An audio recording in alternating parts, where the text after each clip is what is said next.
مساء الخير اصدقائي المشاهدين ومشاهدات المستمعين والمستمعات الاولاد منكم والبنات، اهلا بيكم في فيديو جديد. اول الفيديو اتمنى انك تعمل لي اشتراك على قناتي على اليوتيوب وفولو على الفيسبوك والتيك توك والانستجرام وكل حاجه هتلاقيها في اول كومنت. دلوقتي بقى انا هعمل معاكم فيديوهات جديده عباره عن ريفيوهات منتجات، هنعمل مقارنه ما بين منتجين في السوبر ماركت، هنشوف انهي الاحسن، خصوصا ان الايام دي بقى في منتج وتحس التقليد بتاعه. لو في منتجات غريبه شفتها في السوبر ماركت اكتبها لي في الكومنتات وهجربها معاكم. اول الفيديو كده عايزك تاخد نفس عميق، شد الاجزاء.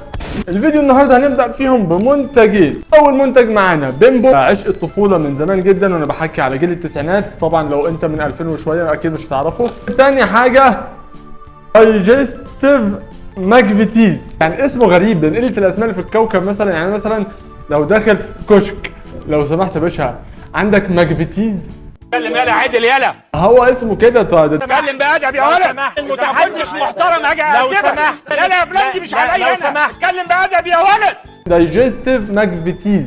اتكلم بادب يا ولد. ليه طيب ليه انا مش فاهم دي. هما الاثنين ب4 جنيه. تعالوا نفتح ونشوف. اول حاجه هفتحها معاكم هي بيمبو ونشوف عامله ايه. ده جميل. هي بيمبو بس الفرق بس ان هي بقت ب4 جنيه بدل ربع جنيه. نفتح برضو الماكفيتيز نشوف الحجم تقريبا عامل ازاي. عباره عن قطعتين، دي ناحيه شوكولاته ناحيه ماكفيتيز. ادي تقريبا هما الاثنين نفس الحجم. هدوق الاول بيمبو ونشوف الموضوع ايه. من جوه محشيه شوكولاته، طعمها قريب جدا من الطعم بتاع زمان، بس طعم الشوكولاته فيه عادي جدا، يعني اللي هو بسكوته بيمبو عاديه جدا يعني. الله عليك، احسنت يا ابني والله. ناخد بق بقى، نحط دول زي ما هم كده وندوق الدايجستيف ماكفيتيز. محترم اجي لو سمحت.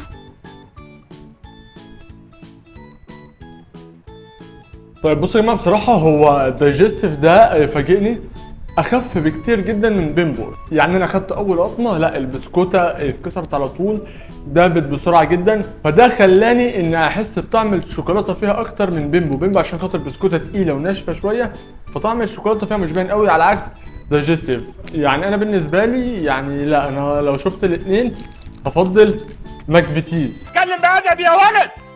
بس برضه في الاول وفي الاخر دي وجهه نظري انا وده استطعامي انا. انت ممكن مثلا لو شفت هتستطعم بيمبو اكتر، ممكن ما تستطعمش اي حاجه، عادي، كل واحد وجهه نظره.